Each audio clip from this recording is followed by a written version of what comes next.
Hello and welcome to the Mid-Table and Up podcast. On this episode, we will be discussing our top 5 Irish Premier League players of all time, but we won't be alone on this episode. I'm delighted to say we've got 2 special guests joining us. We have Aaron Cranley and Colin Higgins from the Linesman football podcast. How are you guys? You all right? Not too bad, man. Good lads. Not too bad. Good. That's what I like to hear. As always, alongside myself, we also have our not so special guests joining us today as well. The first of which is our resident tractor boy who still has nightmares of Mick McCarthy. It's Simon Bartlett. You all right, Simon? Yeah, that's fair. I'll give you that one. Yeah. Yeah, probably accurate. And my second co-host is a man whose only link to Ireland is that he likes a pint of Guinness. It's Matthew Lee. You all right, Matt? Yes, massive fan. Yeah, I'm doing great. Thank you. See, I'm kind of the opposite to you. I am your final host, George Ellis. And like Matt, my only link to Ireland is also Guinness, but my body rejects it after 8 pints and 4 Jack Daniels. So, yeah. And 4 Jack Daniels in the pints. It was George, Yeah, I just think that's most fine. people, like 8 basically. pints. Yeah. But I've not been able to touch it since then. It ruined it for me. I used to like a Guinness, but it ruined it for me. We'll nurse you back into health. It's all right. When we're allowed to go outside again. Absolutely. I think you guys' connection to Ireland is even more concrete than Tony Cascarino's. I don't know if you're familiar with the guy who played for. He said he once flew over Dublin Airport and therefore he got an Irish passport that allowed him to play for Jack Charlton. So, Well, yeah, I think I was going to ask you guys about this. There does seem to be quite a lot of English players that, whether it's just because they've not been called up or whether it's because they've got like an Irish nan, they end up playing for Ireland. It's kind of weird how it works like that. Yeah, it's not like without precedent either. Like if you look at like the French national team, a lot of them are from like French plantations Yeah. in Africa, in African countries. But yeah, like I think that really started with Jack Charlton. He really abused the grandparent rule. Granny rule. Grannies do rule. But like, listen, we benefited massively from it, so I'm not going to say anything. It was the best time of our time, like us watching Irish football. That 94 World Cup. You had like John Aldridge playing in that World Cup. He's as scouse as they come. Yeah, I mean, it's not even English people as well. We had Ray Houghton for years who scored that great goal against Italy in '94, and he's Scottish. So, we don't. yeah, we just hoover up people from anywhere. Yeah. Actually, my favorite era of Irish football, because '94 I would have been still a bit young and like, you know, I would have liked it and got caught up in the excitement, but it was actually 2002, which I could say was a bit more of an Irish team. At least the stars of. I mean, you had Matt Holland, who's not particularly. Yeah. I would have put Matt Holland where he was, though, to be fair. He was a stalwart in midfield. Him and Mark Kinsella. Well, I mean, For as an some Ipswich reason, fan, like British pundits seem to get his name wrong for years. You know, Mark Kinsella. I couldn't understand that. I mean, it's not a difficult name to say. Yeah. No, not at all. So growing up in Dublin, like how did you guys sort of first get into not only football, but English football? Because Aaron, you're a Liverpool fan and Colin, you're a Manchester United fan. How did that kind of come about? Yeah, I mean, do you want to go first, Aaron? You go ahead. So yeah, I mean, I guess I've got an older brother, and he's 5 years older than me. So, although I mean he's a goalkeeper, so I don't know what his excuse was. He used to have a load of United jerseys, goalkeeper jerseys hanging around. But yeah, he was a United fan, so I guess that's the reason why I gravitated towards them. And as well, at the time when I was growing up, they had a good few Irish players in their team as well. They'd Dennis Irwin, a stalwart at left back, and of course, I mean, you can't really look beyond Roy Keane. No. Not ashamed to say that I had a Roy Keane poster in my bedroom until the time I was about 13 years old. So It's okay. It's still up. We know. yeah, I have it rolled up underneath the bed here beside me. So He's still doing bits on Sky Sports. So yeah, I'd still have it up. Yeah, I guess we kind of got into football just because, like, we do have our own national sports in Ireland. If you ever get a chance to see either hurling or Gaelic football, like, definitely recommend them. They're good fun. But definitely in Dublin, particularly soccer is probably the number one sport. So yeah, I think pretty much everybody our age or everybody we knew growing up was a fan of it, and they were either Liverpool or United, depending on whatever reason. I'm sure Aaron will tell you why he chose Liverpool. Well, I don't have as straightforward a route to Liverpool as Colin has to United. My dad is a Coventry fan, Okay. That's a bit different. Absolutely. My grandfather worked in Coventry, came back as a Coventry fan, and then all of his poor sons, by extension, had to become Coventry fans.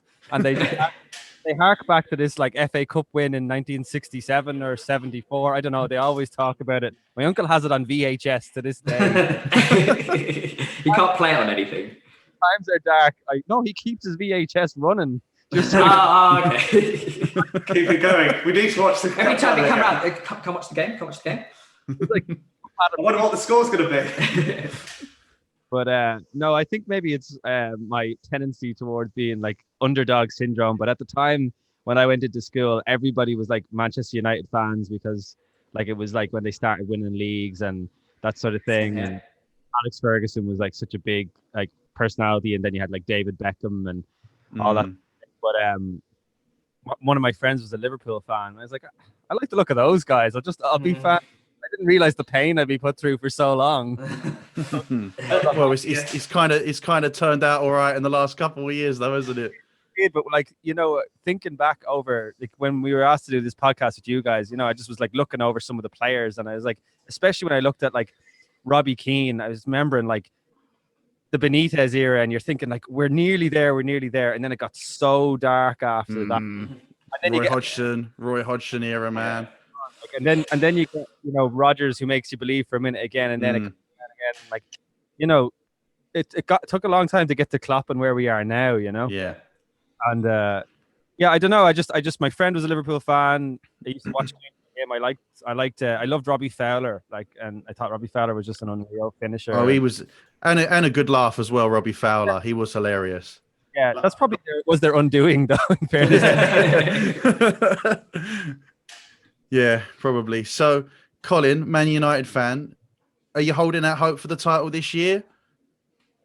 Kind of like United's form. I kind of goes in peaks and troughs with me. Sometimes when I watch them play, like recently when they played against Liverpool, not the league match, but the FA Cup match, I was so optimistic after watching the game. You know, I actually thought that Ollie had a plan in place. You know, everybody's always talking about the best teams under Ferguson were the counter-attacking teams, and that's when they were playing at their best. And it seemed as if that was the ploy against Liverpool. Both goals aside from the Fernandes goal, both Rashford and Greenwood's goal were both kind of counter-attacking goals and kind of highlighted the strengths of both of those players, you know, pacey and both good finishers. So for the first time in a while, I thought that United had a plan, and it was, you know, it was perfected in that game. But then, you know, the very next game afterwards, they go and lose to a team that are bottom of the table and have barely been able to score at all this season.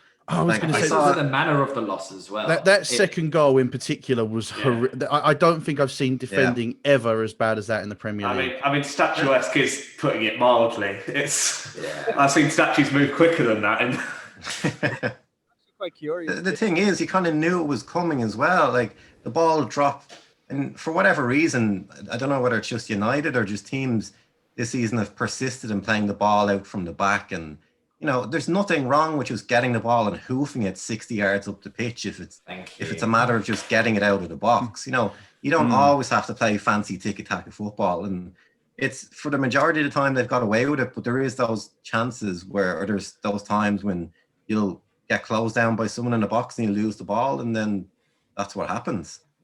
Hear what you guys think of Harry Maguire, like as you know, like I think he's so overrated, but maybe we enjoyed the ride of the 2018 World Cup. I think, that was an old slabhead and the memes and stuff. I think everyone got caught up in that. The thing with Maguire, I do think at Leicester, probably not worth the money they paid for him, definitely, but he was a very good centre back for Leicester, and I could see why Man United would have bought him. But since going to United, like his form has just absolutely dipped, and I think you know the whole thing in the summer with like what happened in Greece and stuff, that's kind of like the icing on the cake. But yeah, he's absolutely dipped, really. Yeah, it's a consistent thing with like players that come to United for big money. Like there's just the expectation from the fan base is so massive, and they expect that the £80 million they spent on someone equates to £80 million a footballer. And yeah, I don't. In a lot of cases, that's. I mean, they overpaid for him. Like that. Oh yeah, I think that's the obvious. Yeah. If they paid 50 million, that sort of at that time probably felt about right. 80 million was way over the odds. I don't really think, going along with pretty much the majority of their recruitment, I don't really think they have a plan at all. They just seem to throw money at a wall and hope it sticks. Well, I think why did they buy Van der Beek? Yeah, why did they buy him? Ollie clearly doesn't fancy him, so why did they buy him? I don't get it. Where does Diallo? The question as well, the signing of Diallo. Obviously, they tried to sign Jadon Sancho numerous times throughout the last year, and for whatever reason, haven't been able to get over the line. Maybe it's because the transfer fee Dortmund are asking for was ridiculous. But actually, you kind of raised something interesting about Maguire, and I'd actually be interested to get your guys' slant on it, because we've talked before on the podcast about kind of bias towards English players and like how it increases the value or the market value of them. Yeah. You know, probably if Harry Maguire was a guy from Scotland and was playing for Celtic or Rangers instead, you know, and he would probably get 15, 20, 25 million for him, but because he's English and he's a centre back, do you think it increases his value or his transfer value? I think it definitely does. I mean, I'm wondering now, does Scottish and Welsh players come under homegrown, or is it purely English that come under homegrown? It's homegrown in nation, so I think it has to be properly English. Yeah. But even then, the media, because of obviously, especially what he did at the World Cup for us a couple of years ago, the media do hype these players up somewhat. As a West Ham fan, and I might get slated for saying this, I think Harry Kane is a brilliant striker. You know, I don't think someone like him is overhyped, but recently he seems to be like, as a defender goes to jump to win the ball, he nudges into the back, like he leans into them and they fall over him and nearly like hit their head, which is really dangerous play. But I feel like Match of the Day and Sky Sports, they kind of sweep that under the carpet somewhat when it does need to be addressed. So there is I think there is definitely a massive bias amongst the English media for sure. Yeah, but going back to that transfer fees, I think it's only going to get worse because the impact of Brexit, and this isn't a political podcast, but it's going to be much harder to pull in those players from abroad than it was before. So I think there's going to be an even higher premium on English players moving forward. Yep, absolutely. Yeah, we actually did. We touched. So I was just going to say, we touched a little bit about Brexit because, of course, Big Sam got the job at West Brom there recently, and he actually said he came out about a week after the transfer window opened and said because of Brexit and the new regulations that there were 3 players that he tried to sign that he just couldn't get over the line because of the new regulations. So it's going to ruin Big Sam's perfect record of not getting a team relegated. Yeah, he'll leave before they get relegated, so it technically doesn't count. Go on. No, I was just saying keep his record alive. Yeah. He just hand his resignation in on the halfway mark on the last game of the season. Be like, I'm off. You know what though? I think, and this might be a bit again. We'll see in the future, but I think he will keep them up. I think that Sunderland team he kept up a couple of years ago was even worse, and I think Newcastle look like they're only going one way at the minute. It's the goals they're shipping. For me, that I did. I mean, that just saw a stat that their last 4 home games they've conceded 17 goals and scored none. They cut like that is not defending. That's bad. There's not defending, and then there's that. Like they are just shipping goals. Like for me, I you know, if he could just tidy up the back, because you know they're attacking, they can do what they can do. So yeah, I think he will over time. I think he will. I think he will sort that over time, and I think. Were those goals not against the majority of those goals not against 5, but they shipped another 3 against Villa, 5 against somebody else, can't remember. Yeah, so all of the home games are like 3-0 plus defeats. So yeah, but just going back to English players, I completely agree. They do get. I think media in the UK has always had a really difficult relationship with English players because not that long ago they were slated in the media. We you know, in the UK we couldn't get enough of slagging off footballers, and then kind of the World Cup came, and then it was all kind of forgotten and everything. But I think almost it feels like we've gone too much the other way in that, as George gave an example, Harry Kane can't do no wrong, which is just not true. It's kind of just finding that balance, which we're shit at doing in the media. But I think the positivity, though, like that's coming out now, must be such a relief for the players. Like, you know, in comparison to burning effigies of David Beckham. Yeah. Definitely. We're definitely guilty of it over here in the media, where I think the Irish media are just delighted no matter what Ireland do in football. Like, you know, they had a parade like when they came back in 2002. Like, kind of getting slagged for it, but I was like, you know, what's the harm? Like, we might not get this far ever again. This is our crowning moment. But I imagine as an England player, like I know they're all millionaires and, you know, so privileged, but I would in international competitions, they go in with like so much more pressure, it seems, than even more successful teams historically in the World Cup. Like, I don't believe that Brazil show up with pressure on their shoulders one bit, or Italy, or any of the teams who've won it multiple times, you know? Like, you know, winning a World Cup is great, and it's brilliant that England won a World Cup, but they need to just let the pressure, just let them go play. Like, I think you saw that in the last World Cup. It didn't. They didn't have that pressure, and they made the semi-finals. So it kind of shows. Like, it's a bit weird. I do think that each nation is different in some way, because going back to the 2014 World Cup, I think that the Brazilian nation had a huge expectation to win that, because obviously it was in Brazil. And to be fair, that team was pretty naff. It really shouldn't have reached the semi-final at all. And then as soon as they came up against a better team, they got absolutely smashed. So, yeah, it's a bit of I think every nation's slightly different, but especially under the golden generation, we did have this big thing of, oh, you know, the media were like, we're going to win it, we're going to win it, we're going to win it. And then we'd probably not get as far as the team should have done. At the very least, those teams should be making semi-finals with the players that we had. But yeah, and then after that, it would just be, oh, they're all useless. There's a cycle. It's all a circle, which the 2018 World Cup we probably didn't have, because everyone was thinking, oh, we're just going to be crap. So yeah. Well, yeah. So much of like when you look back, so much of the reason that the players feel that team didn't do well is there's just so much internal rivalry in the country. Like, the Liverpool players didn't want to play with the United players, the Arsenal players didn't want to play with each other. It just made it a really difficult environment. I have to say, like, I have heard that argument as well numerous times from people like Gerard and Ferdinand. Yeah. I mean, if you just have to look at the successful Spain teams, and they're almost comprised entirely of both Barcelona and Madrid fans, and they made it happen. It's not like it can't be overcome. Like, half the players on Barcelona don't even want to play for Spain as well, because they're part Catalonian, so they're interested in trying to not split the team up, but, you know, independence. Yeah, I mean, you can throw whatever reasoning behind it, but I think the thing is, they just weren't good enough when it came to it.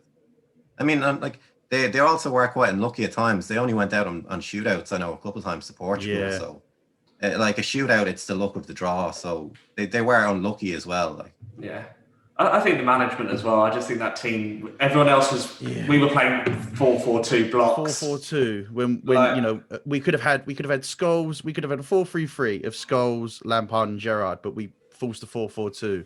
Madness. And we didn't have a left winger for years as well. So. Absolutely. So should we get into the lists? Yeah, should we crack on with the list? How did you guys find coming up with your top 5 Irish Premier League players of all time? Not that difficult.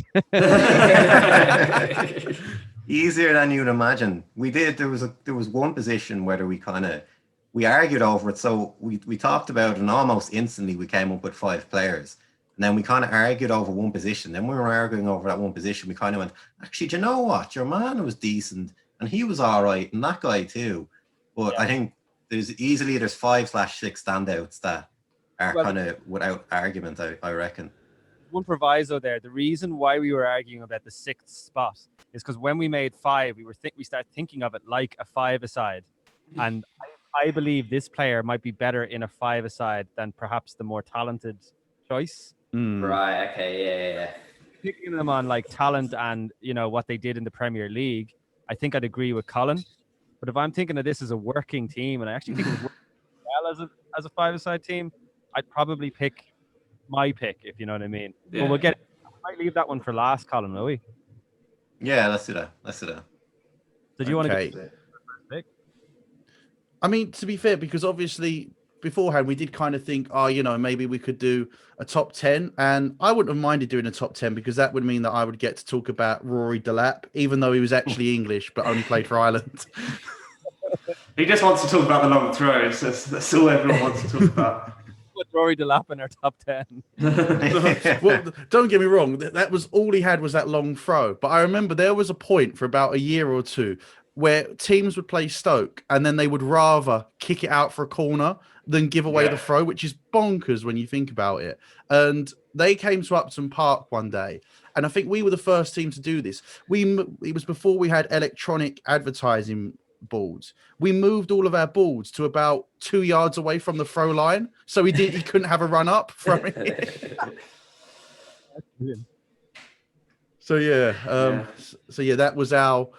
As I said, I wouldn't have minded doing a 10, but yeah, in terms of saying like real quality, 5 is probably the way to go. So, would you guys like to kick us off with your number 5?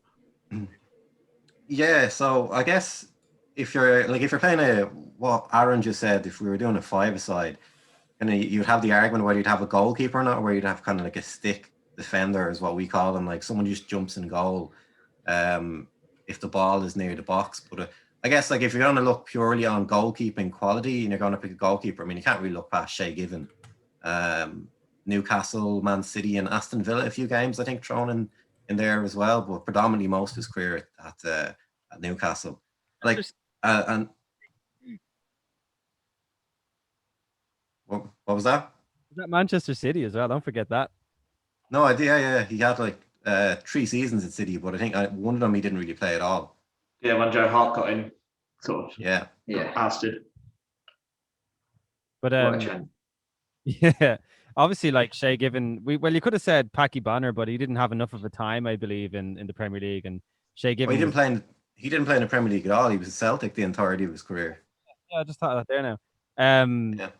Shay, I just think like we don't have that many other great goalkeepers. Like Paddy Kenny was close enough, I think, to getting in there. Paddy Kenny was dreadful as well. But no, Shay Given was class. If we'd had to put a goalkeeper in our list, it probably would have been Shay Given. But yeah, historically on this podcast, goalkeepers really tend to get they get it's so abusive with them, honestly. Really, yeah. we just forget about them. Well, no, honestly, we our first ever episode was like top 10 Premier League players of all time. We didn't have a single goalkeeper at all. Well, we literally had to make an episode about goalkeepers to make us pick goalkeepers. Yeah, that's coming out soon. That's cool. Yeah, like I just always looked at Shay Given, and I was like, no matter how bad our team was, we had that solid presence in like the amount of times he saved us. Like I think back to the 2002 World Cup, and like certain players were on fire in that World Cup, and he just seemed to be able to keep a clean sheet one way or another. And that's how we got anywhere in that, was that, we didn't score prolifically, but we needed someone like him at the back. Yeah. No, that's very true, actually, because I was looking at your all-time top goal scorers, and you've got Robbie Keane is well out there on like 68. The second next is Niall Quinn on 21. I thought the stats had got it wrong. I had to make sure. I asked those guys to check as well. No, it was Tony Cascarino for years as well, which is the even more depressing thing. Until Niall Quinn took over from him, Tony Cascarino was top scorer for about 10 seasons. Yeah, we were 1-0 merchants for a long time. A long time. Get out of the group. It goes to show you how important goalkeepers are for us. Our top assist at the 1990 World Cup was our goalkeeper, Packy Bonner. I think we scored 2 goals in the entire tournament, and they were both from long kickouts from Packy Bonner. Incredible. Both goals and assists are the premium when you're playing for Ireland. I think Tony Pulis just looked at Ireland over the years and was like, "That's I want a bit of that. That's amazing." Well, it explains McCarthy's reign as well, I would say. Yeah. Oh God, yeah, no, I have such sympathy for Simon as an Ipswich fan, and for you guys as Ireland fans for having to put up with that for so long. Well, Ireland did it twice. I don't know why that was felt to be a good idea. It's the reliability fact. It's just the 1-0s and that'll do. But Shay Given, go back to Shay Given. He was such a good goalkeeper, so reliable for so long. But I think, as you say, it proves how important that solid base is. Like, you could go so far if you just got a great goalkeeper who you can rely on to save you. Well, then you only need to nick a 1-0 because you know your keeper's going to bail you out if you need him. Yeah, he was probably unlucky to be at to not get into a top 4 club. That I believe, because there were times when certain teams in the league would have had higher up teams would have had questionable goalkeepers. Like if you think of someone like Bartes at United. How did that happen? And Shay Given didn't get a go there. Yeah. I mean, Newcastle made the Champions League while he was there, didn't he? I think in the early 2000s. Yeah, Bobby Robson was manager. Yeah. So, I mean, I suppose at that time you could say he was playing for Champions League side, even though now they're nowhere near. Newcastle's a funny club that way, though. I believe, when it's such a big club, but it constantly underachieves, and now it just looks like in free fall. That I wonder, especially when he was there, did you think that maybe one of these seasons we're just going to click and we're going to get, we're going to do a title charge, or you might have just been holding on to some sort of belief that the club would take off. Yeah, possibly. And then Mike Ashley bought the club and ruined it all. Yeah. Newcastle direct. Yeah. But yeah, no, I think that's a solid shout as a goalkeeper for your opener. Matt, would you like to go with our number 5, please? Absolutely. Our number 5 is Damien Duff. A brilliant winger. Loads and loads of teams that he played for. I was looking at them, and he really, really abound around the block. Part of that fantastic Chelsea side as well, back in the early 2000s. Go on. No, I was going to say, I remember watching him very early on and just being he was so hard to beat. He had that low centre of gravity. He was hard to mark, drift one way and the other. And I really like Damien Duff. It was one of those, I think. He was quite an exciting player, I thought, to watch, and he had a good little spell at Fulham as well. But how did you guys find him playing for Ireland? Oh, we loved him playing for Ireland. He was kind of, for such a long time, he was kind of where everything went through for that Ireland team. Even going back to the 2002 World Cup, he pretty much played up front with Robbie Keane, the two of them, even though he was more of a winger, an out-and-out winger. But yeah, he was so creative for so long. And I mean, if you're just to talk about midfielders, he's outside of probably central midfielder, who we're probably going to talk about in a little bit. He was definitely our best Premier League midfielder by a long distance for a long period of time. He was one of our picks in our list of 5 as well, which shows that obviously he really stands out as the best Irish player. And I believe he's one of the best Irish players, but I believe that he is at odds with what we were talking about with Shay Given as well, and the kind of football that Ireland tend to play. Damien Duff was one of the players that didn't really fit into that mold. Damien Duff kept it down, he ran at defenses, like you said, the low center of gravity. He was the best dribbler I've ever seen in an Ireland shirt. And he was just I think you hit the nail on the head that he was just exciting. He was the most exciting player. Yeah. Even over Robbie Keane, even though he scored all the goals.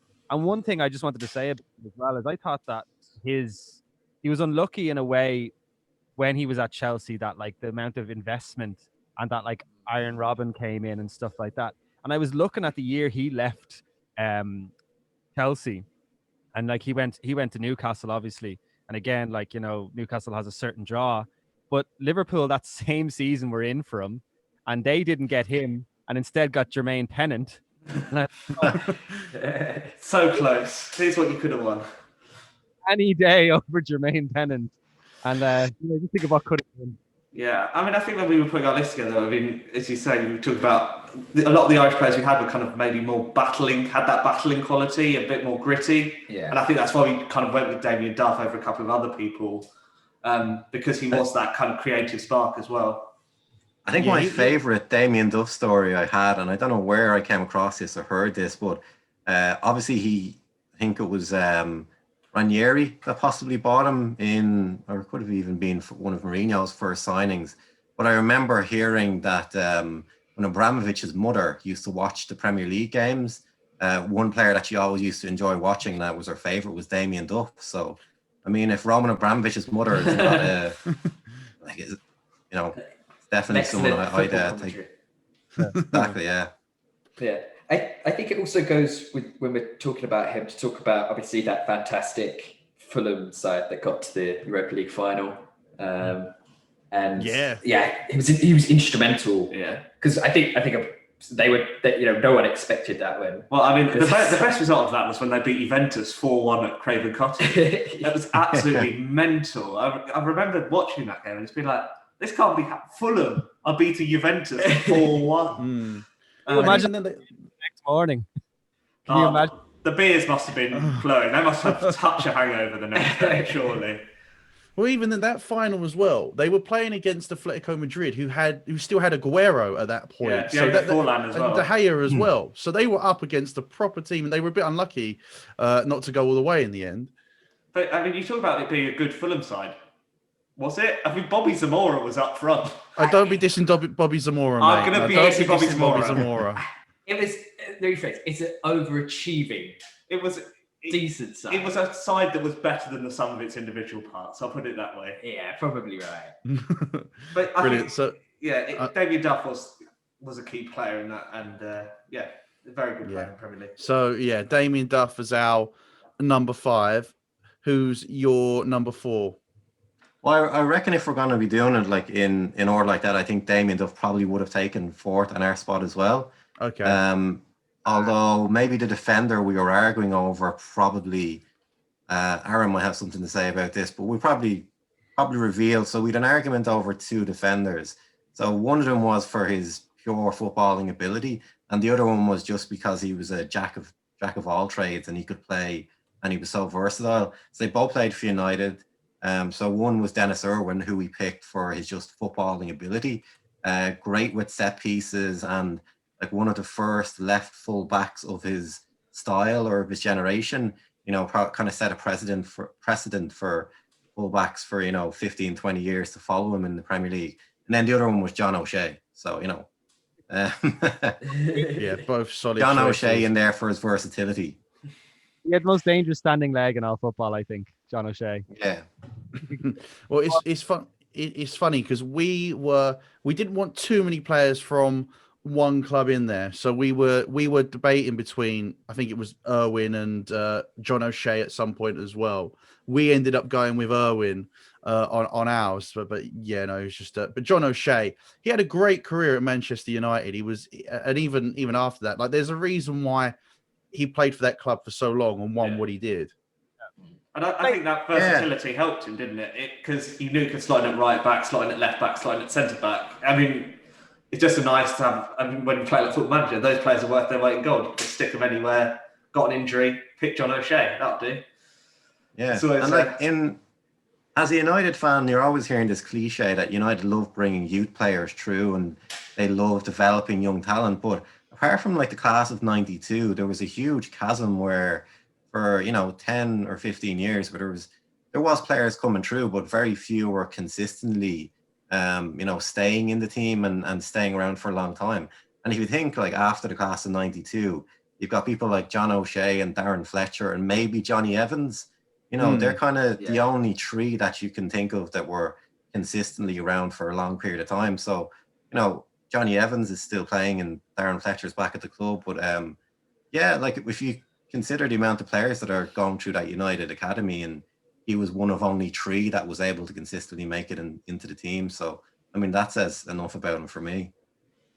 And he did play every position, I believe. I think he was in goal. He was put up front. Yeah. Definitely on the wings at times. Like, you can't think of many players. And like, I think one of you said there that he's like a player like that is worth their weight in gold. And I completely agree. Like, if you look at his power is waning now, but like the likes of like a James Milner would be like a very similar kind of player. You can slot him in almost anywhere, and he'll give you everything he's got. Like, it's not going to be any half-assed performances, like 100%. I would probably by and large agree with all of you though that Dennis Irwin is the more talented. Like, it's just I think John O'Shea had to be mentioned somewhere. Yeah. Yeah, no, yeah, he was brilliant for Manchester United because obviously they had that, especially for years, they had that kind of Ferdinand Vidic partnership. But then and even Wes Brown as well. If either of those two went out, you knew that John O'Shea, Wes Brown, they could just slot in at any point, and obviously losing one of those players would still be a blow, but they would be good enough to still get them over the line in the title more often than not. So he was a brilliant player for Man United. Yeah, and while we're talking about Dennis Irwin, I think it's also interesting to Alex Ferguson did an interview way after his career, and he said pound for pound, Dennis Irwin was the best signing he'd ever made. He only bought it for like 600k or something, and exactly that versatility. The performance when he just played, but as you say, he was kind of the birth of the modern day fullback in terms of getting forward, supporting the attack, getting good crosses in, and in that regard, he's changed the face of the Premier League almost. Yeah. And Ferguson, he's also a really nice lad. It has to be said, really, really nice lad. Ferguson is really good at pulling that kind of player out of the hat. In interviews these days as well, because people kind of forget with the huge sums of money that are being paid for footballers now. And now footballers are multifaceted industries, they're celebrities, they have so many endorsements, the brands. Yeah. Brands, whereas Ferguson will pull out, something like that where he'd be like, oh, Dennis Irwin, that was one of the best ones, almost forgotten in a way. Yeah. First great Ferguson team, or after that going on, especially Dennis Irwin was pivotal. When he was gone, you really noticed he was missing. And if you think you noticed him at United, what was it like at Ireland when he was gone? I nearly got called up after that.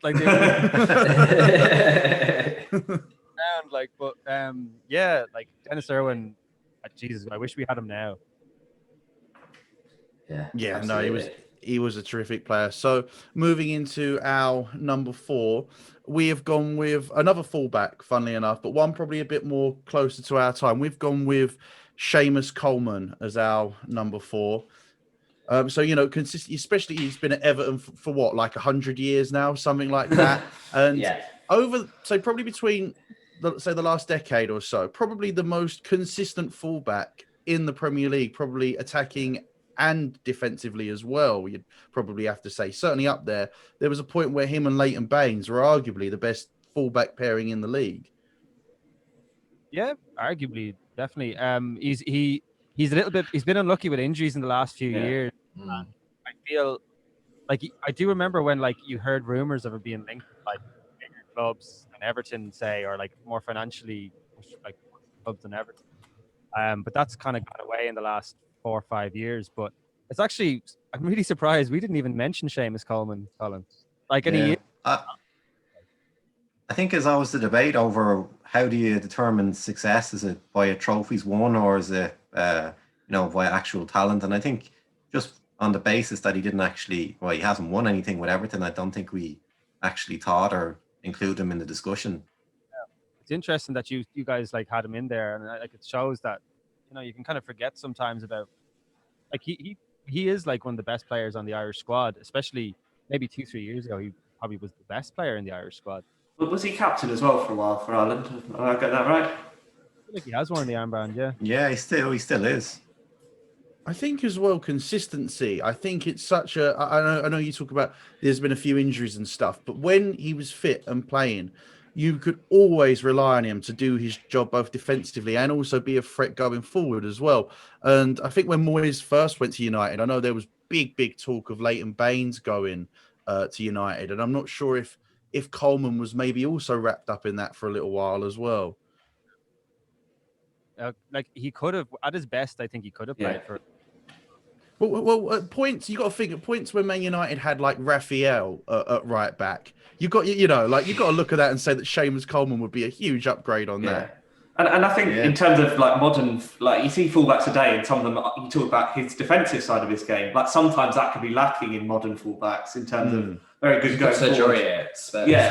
Or Kyle Walker to an extent at City, very good going forward, but getting defending one-on-one the other way, they can't do it. Where Seamus Coleman's, because I think he's played in a back 3 as well on right centre back. So I think that shows he's a good defender as well as having that kind of attacking intent. Great balance. you're completely spot on. Brilliant. Absolutely. Yeah, so moving into the number 3s then, who's your next player, guys? You think? Well, I guess if O'Shea is fourth, and I guess Duff, I suppose, would take third. I guess we've covered them enough, okay. but like our top 2 players would be are pretty much shoe-ins. So I think we'll leave talking to those 2 in a little bit. But yeah, I think Damien Duff probably number 3. Okay, cool. Nice one. So with our number 3, I imagine this is probably either your number 2 or number 1. We've got Robbie Keane. You're right, yeah. Yeah. I think did we discuss like how many goals he scored? He got like 68 goals for you guys, and the next highest is Niall Quinn on 21, which again, that's mind blowing, I think. Even his league tally, I think he's on about 100. It's like 126 goals. I think he's on. You know, and obviously the majority of his Premier League career spent at Spurs, but had spells with everywhere as well. Coventry, Leeds, Inter Milan. He had to spell at West Ham, for I think half a season, the year we got relegated. Yeah. Aaron, what did you think of him at Liverpool? Because obviously it really didn't work for him there. And did you kind of have conflicting feelings, you know, being an Irish Liverpool fan? Yeah, I mean, as a Liverpool fan, like, you know, one of the brightest points was obviously before Klopp was Rafa's reign, but I did really feel for Robbie Keane when he came in to Liverpool, because Rafa seemed to have him and instantly not fancy him. Like, and I remember he was kind of being expected to link up with Torres, and in one of his first games, he was running across goal and blocked what would have been a sure goal by Torres, and it just felt like, you know, that's not a great start, is it? Terrible omen. But like, he got no time. Like, we bought him and sold him within months, and it just he was way too talented to be only given that amount of time.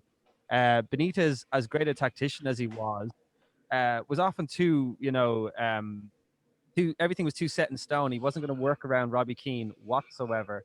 And if he was going to buy Robbie Keane, why not use him for how his talents were? Like, he went back to Tottenham and scored a rake of goals then after. We were having the discussion before we came on the podcast about Robbie Keane. It's like, you either need to play him up front in a 2 with Torres, which Rafa wouldn't really do, or he sat on the bench.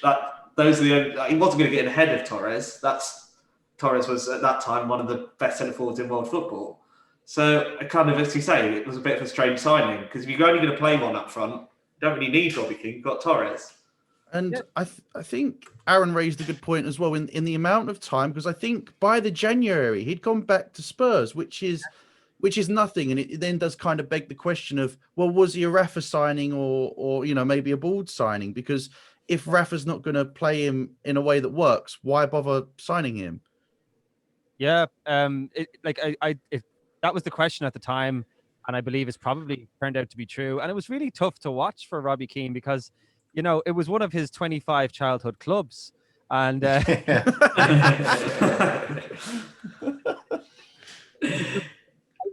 did actually really felt for him, because I thought that, like, you know, at the time Liverpool looked like they were pushing towards something good, and I think if he could have been fit in a way, and if Rafa had been a little bit more tactically fluid and decided to figure out how to work him in, there could have been bags of goals there. Yeah. And, like, you know, also Robbie Keane comes from our hometown. Like, he's literally comes from like 5 minutes down the road from where I grew up. So for me, being a Liverpool fan and being from Tala in Dublin, like, I was like, this is amazing. If he does well here, like, I'm going to be so teams on the back of my jersey straight away, you know. But didn't even have time to get it stitched in. Like, he was No, it's funny that you mentioned one of his 25 boyhood clubs, because I am sure when he come to West Ham, and he was only with us for about half a season or so, possibly even on loan. It was the year that we got relegated. I'm sure he said he supported West Ham as a boy, and even then I kind of had to raise eyebrows and go, "What? A kid from Dublin is just going to randomly support West Ham?" But no, I think I can categorically say, and like, it's no offense to West Ham or the club at all, there's 0 West Ham fans in Tala. I can categorically say that. I reckon Robbie Keane, when he went to India, he's like, ever since I was a small boy, Kolkata, you know, I love Kolkata. Here I am, you know, like, It's just his way of winning the fans over. That's what it is. It's just his way of winning the fans But I mean, you see that with foreigners going to like Man City. It's like when you were a child, Man City were absolutely nowhere. They were like championship sides. Lukaku did that with Chelsea. He was like, "It's my boyhood dream to play for them," and I was like, "Well, no, they were a mid-table nothing club when you were a boy." Yeah. The other thing I love about Robbie Keane was that goal celebration, the like cartwheel and the like finger guns. That was always like, Keane scored. Get to see that celebration. I feel like we've probably spent more time roasting Robbie Keane than we actually have picking up how good a player he was, because he was a brilliant striker. It's only him and the original Ronaldo who managed to score against Oliver Kahn in that 2002 World Cup. There was only 2 goals scored against him before that, like Robbie Keane did. It was just him and Ronaldo. Like, and if you think of that, he made us believe. Like, I remember the entire road, like, ran out and started running around screaming when we scored against Germany. We were like everyone. Some people on my road knew Robbie Keane, So it was a moment to think That must have been brilliant, though. Yeah. Has he ever come back to his hometown since making it big? Always back. Like, I used to work with a band who were playing in this pub in Tala, and next thing rolls in Robbie Keane, like, and he's ordering sausage rolls. That's not true at all. It's true. That's not true. That's true. No. Blue. Although the current Ireland manager, Stephen Kenny, actually went to the same school as me and Aaron did, so there's plenty of kind of football connections around Tala. Even Richard Dunn's from Tala as well, and Damien Duff is only like 5 minutes down the road as well, so it's a hive for football activity. This isn't doing much for the old adage that everyone in Ireland knows each other. Yeah. Kind of backing up that old cliche. You can just edit that part out. I was gonna say, because we debated putting Dunn in our list as well because of how long he was been around, and just a huge player for Man City. So he didn't quite make the cut for us. So as I say, I presume that Robbie Keane was your number 2. We had Dennis Irwin as our number 2. We've already covered him, so I think it's now just time to get on to the man, the myth, the legend that is Roy Keane. Should we give him the enigma? Should we give him his full title, Royston Morris Keane? And he likes to be referred that way. Oh, what a lovely man! Do you think he loves me? Oh, he does. He does. They have got a proper bromance going on. Him and Michael Richards. They love each other. I think it's a one-way relationship. I think Mika loves Roy, and Roy's like, I cannot deal with I this don't guy. think he has the capacity for loving his bones. I think off camera, they're definitely going for beers afterwards. Well, they would if they could because COVID. But no, there's definitely a little sweet spot between those two. They're definitely a bit fond of each other. He's a ridiculously talented footballer, though. Let's be honest. Oh, he was unbelievable. I just remember, and this is when I was a really small child. I remember being about 6 or 7, and I asked my dad. I was like, "Dad, why is Roy Keane the captain of Manchester United? I've never seen him score a goal." And my dad kind of looked at me with like disappointment of just stupid boy. And I'm surprised he didn't hit me, but he basically just said, "Oh, look at this leader." And then as I got older, watching him, like he would lead people into battle. You would follow him. We talked a lot about Jordan Henderson the other week, and it was like he's one of those players that makes everyone around him better by his presence. And I think that's what you don't see. That's like the untangible qualities. The standard that he sets not only himself but his teammates is ridiculously high. And I remember watching the Michael Jordan documentary on Netflix, The Last Dance, and Michael Jordan was talking. And the first thing that came to my mind was, if Roy Keane played with Michael Jordan, he would love this guy. And it's so weird that was the first thing I thought of. That'd be such a strange team. It would be intense. You could put it that way. There'd be fights. Every basketball match ever. That's a good conversation. Who would do better in the respective sport? Who would do better at least or something? I think like we touched on his kind of mentality and his abilities as a leader, but like I don't think anybody would say that he's not an extremely talented footballer. But he was brilliant. I know certainly when he was growing up, he was always kind of small in stature, and he never really made it at an English club in regards, going over as a youth player, making it on trials.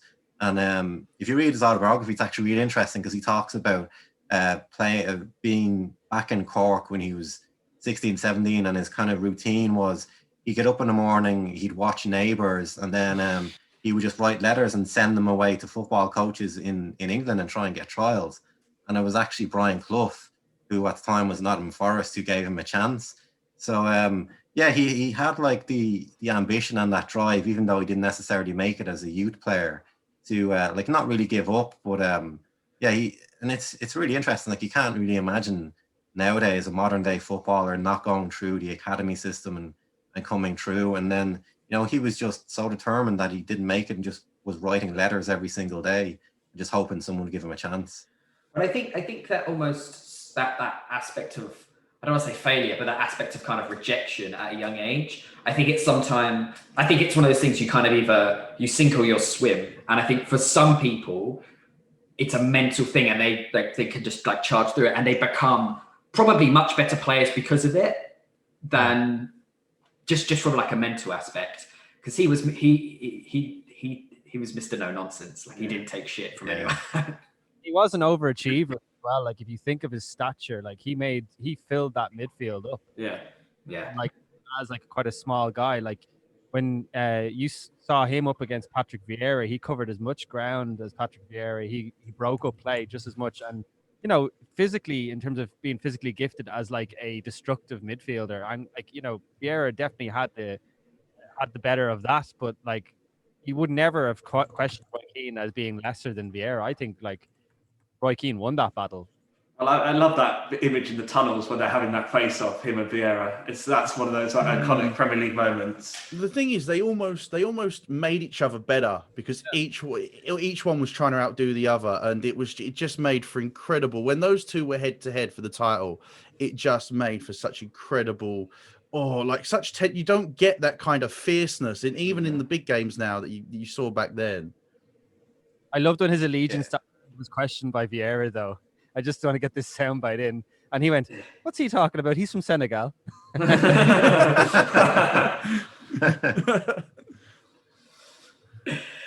think I can't talk about Roy Keane without have you guys seen the Can I Have a Photo Roy Twitter account? Where like he's just, whenever anyone asks him for a photo, then he's just like, for fuck's sake, like, fuck off, leave me alone. I was going to say, it's funny actually, because Simon, you've actually met Roy Keane. I met him when he was Ipswich. I got mugged off by Roy Keane. I mean, I know we've told this story on the podcast, but it's worth mentioning again. Yeah, you've got to go over this again. So basically, I won a competition, Ipswich, the junior journalist competition. My prize was I got to sit in the press box and do a match report on one of the pre-season games. And like afterwards, got to go to the press room and see the manager. And the press lady pushed me to the front and like, "Oh, Roy, can you have a picture for like programs and whatever?" And he's like, so he's a room full of journalists, and he goes, "Oh, so do you want to be a journalist with Graf?" I was like 11, so I was like, "Yes, Mr. Keane." And then he was like, "Oh no, not another one." Like, typical. I was like, I'm like 11, and like, Roy Keane's done me over. So yeah. But it was incredible. Like he walked into the room. I remember him coming into the press room, and like all the journalists just went dead silent. Like no one was going to speak unless Roy Keane asked them if they were allowed to speak. Like that was the aura that he had. It was nice. The thing that I want to touch on with you guys, because there was that famous incident where, and I think this really shows the standards that he held himself. There was that famous incident where he walked out of like the World Cup squad. He went home during the World Cup. What did you guys think of that? Like were you angry at Roy Keane, or did you see where he was coming from? Because I think one of the things he said was that, something like egg sandwiches aren't sufficient food for a national team. Yeah, barely got any coverage in Ireland. Barely any at all. No, it was, of course, it was like huge news because he was our standout player, and much, like I'm sure you guys, in a few years' time, you'll reminisce about the 2018 World Cup, and you'll say, "Oh, if only we got past Croatia." We do that now. Yeah, we're already there. We'll be doing that. We're still talking. Years. we're still talking about the 2002 World Cup and thinking, you know, oh, if only we got past Spain, you know, we would have had South Korea in the quarterfinals, and then, you know, you get to a semi-final, you never know. And if we had Roy Keane, Jesus, he was our best player by a mile, you know, him and Duff and Robbie Keane in the same team. And kind of people joke about it, but yeah, like it just goes to show you his significance. If he'd been in that team in that World Cup, you know, we could have got past Spain in the second round, and yeah, who knows after that? Yeah. It was huge. It was like the coverage of Rooney's foot in World Cup 2006, basically. It was that all over the news. Like, it was weird as well because a lot of people in Ireland didn't like. It was kind of a division. It was either like, how dare he walk out in the national team, but such was the respect for Roy Keane that people were kind of like, it must be McCarthy's fault. Like, it must be Mick McCarthy. Yeah, so it seems like sound reasoning that. Yeah, so it wasn't like completely vilified in the media either. Like, the question was, does Roy have a point? You know? I think that kind of shows you his standing, not only with the Republic of Ireland, but in football in general, because had a lot of other players done that, they would have been going, oh, spoiled brat, never play for our country again, that kind of thing. But yeah, when Roy Keane does it, you kind of go, well, shit, is he right here? Or who's wrong? Yeah. In fact, Roy Keane doesn't strike me as someone who'd like throw his toys out the pram and like love playing football. Like, he doesn't seem like a prima donna. He would have just been like. So I think in that regard, that's why people were like, something must have gone on that wasn't Keane's fault, because that wasn't the way he was. But there was just that really weird image of every time he seemed to get upset, he's just out walking his dog all the time. Well, I remember at Ipswich manager, he said like he wouldn't shave when we were losing games, and like until we won a game. So eventually his beard got out here because we didn't do very well. But it's always I find it a bit odd that he never made that successful transition into management, because you talk about him setting standards and all that kind of stuff as a player, and you think that would lead to him being a good manager. But I think he's maybe a bit too intense at times. Do you think, certain players? I was going to say, do you guys think though that sometimes, say, the best players, they then set standards that other players can't meet? Like, I think Ruud Gullit at Newcastle, I think, and even to a certain extent, Glenn Hoddle, they would say to their players, oh, look, so when this happens, I want you to do this. And some of the players will be like, yeah, but Glenn, I'm not you. I can't do that. Yeah. I think you're right. I think some person, I'm not going to say players, I'm just going to say personalities. He is a massive personality. And I think his attitude to a lot of things is, you do this and you do as I say. And with management, you need to, especially in like very high profile clubs who've got players with massive egos, you have to be able to people manage a little bit better. And I think doesn't seem like the sort who's going to put his arm around somebody who's made a when mistake. They need it, right? Yeah. And sometimes you need to do that as a manager. I completely agree. It'll be interesting to see if after it goes on. Go on, sorry. The modern footballer, though, as well, I don't know if they're going to put up with Roy Keane. Like, I'm just thinking what he would have put up, like, he would have relished being managed by himself, you know? Yeah, right. I don't know, like, people are a little bit, softer now, and like they don't take well to being spoken to the way Roy Keane, I believe, would speak to. Like, Roy Keane would be, I'm going to say that, like, and it's going to motivate you. And I think a lot of people now, it might destroy them. Yeah, I think a lot of people would. It really depends on your personality, because some people would see it as a challenge, but some people would also crumble under that. You're not at the right level, kind of. Well, they'd see it as an attack, really. But yeah, it is a bit of a thing in modern day. Like, obviously, say, talking management, with Lampard having lost his job this week, there was a big thing that I've seen of, that he didn't talk to certain players for months on end. And you kind of just think, well, Frank Lampard is a bit similar to Roy Keane in the sense that he didn't need someone to manage him in that way, and he would rise to that himself. But certain players, they need that little bit of guidance. They don't need maybe to be yelled at. They just need someone just to give them a little prod. Yeah, I agree. Yeah.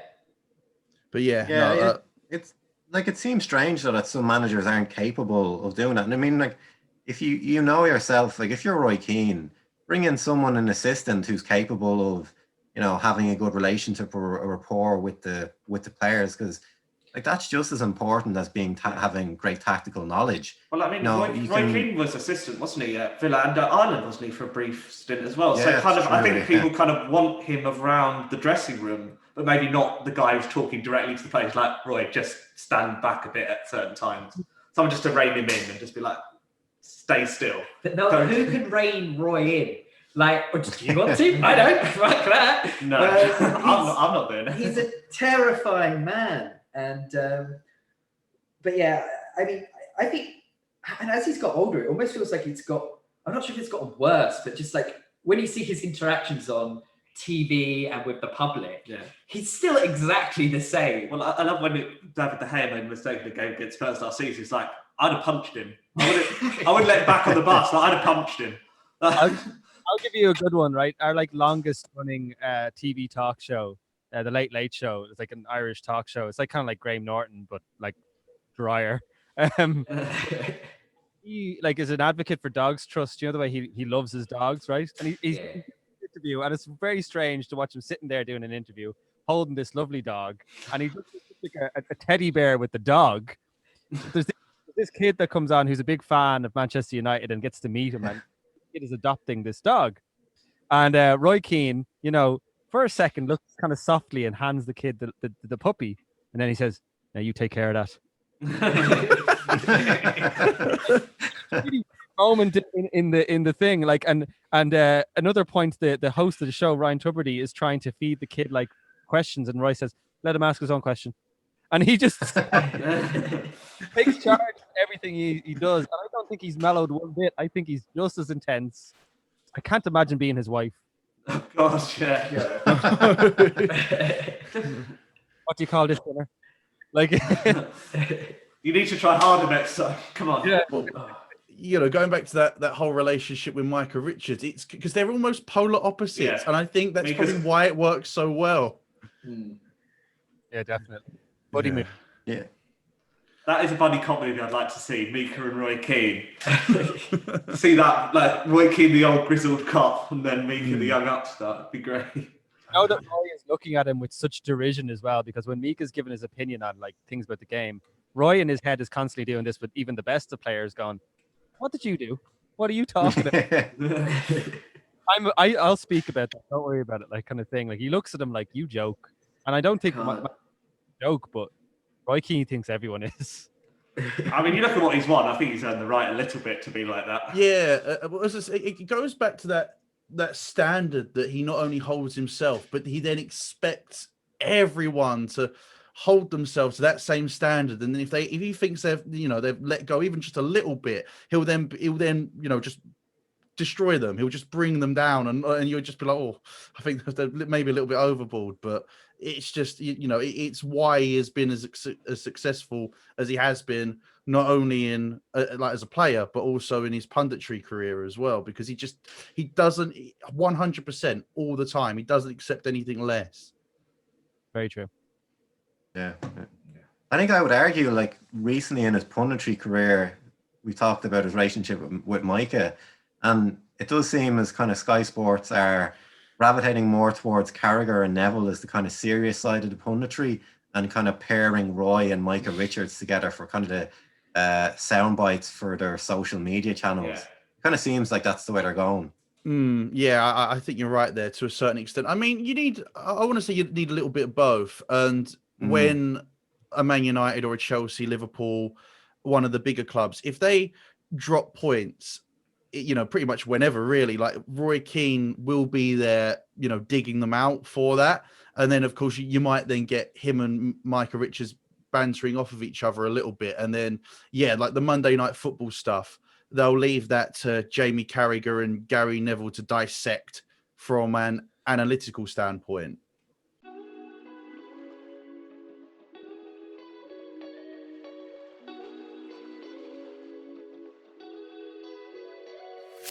That's the final whistle. Thank you so much for listening to this episode of the Mid-Table and Up podcast. If you enjoy our top 10 lists, please make sure to follow us on Twitter, Instagram and Facebook. Let us know what you would have done differently. If you watch this episode on YouTube, make sure to put your foot through that subscribe button and leave a like on the video, as well as follow us on Spotify, the podcast app, to keep up to date with the series. Thank you very much. See you next time.